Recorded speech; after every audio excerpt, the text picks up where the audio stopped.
রাজধানীর Fortune shopping মলের সামনে পকেটে ইয়াবা দিয়ে এক ব্যবসায়ীকে ফাঁসানোর অভিযোগ করছেন স্বজনরা। তারা বলছেন, পুলিশের সামনে এ ঘটনা ঘটলেও নেওয়া হয়নি কোনো ব্যবস্থা। এদিকে এ ঘটনায় 7 জনের তদন্ত কমিটি গঠন করেছে ডিএমপি। বলছে, কোনো পুলিশ সদস্য এতে জড়িত থাকলে নেওয়া হবে কঠোর ব্যবস্থা।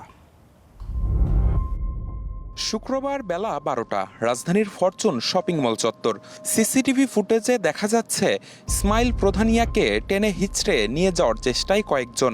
তাতে বাধা দিচ্ছে ইসমাইলের 12 বছরের মেয়ে ইন্তিশা। মেয়ের চিৎকারেই ছুটে আসেন স্থানীয়রা। কিছুক্ষণের মধ্যে আসে পুলিশও। সঙ্গে ইয়াবা পাওয়ার অভিযোগে ইসমাইলকে আটক করে নিয়ে যায় পুলিশ।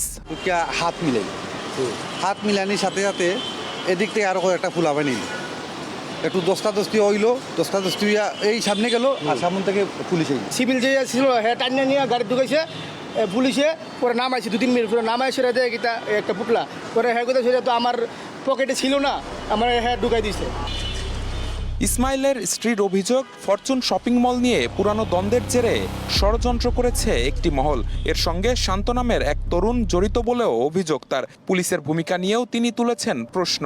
শান্ত ওর পকেটে কিছু একটা ঢুকানোর চেষ্টা করতেছে, জামা পর্যন্ত খুলে ফেলছে, ধস্তাধস্তি এক পর্যায়ে পুরো শার্ট খুলে ফেলছে গায়ে থেকে। পুলিশ সাথে সাথে আসলো।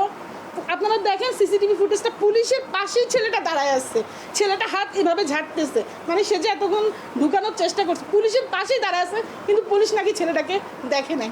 এদিকে পুলিশ বলছে, এ ঘটনা তদন্তে গঠন করা হয়েছে 7 সদস্যের কমিটি। বাহিনীর কেউ জড়িত থাকলে নেওয়া হবে কঠোর ব্যবস্থা। 7 জনের সমন্বয়ে একটা টিম করে দিই, যে টিমটি বর্তমানে আমি মাত্র কথা বললাম, তাদের কার্যক্রম চলমান।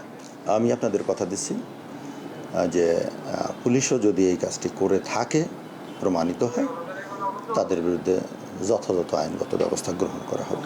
এদিকে মাদক ও চাঁদাবাজির মামলায় কারাগারে রয়েছেন ইসমাইল।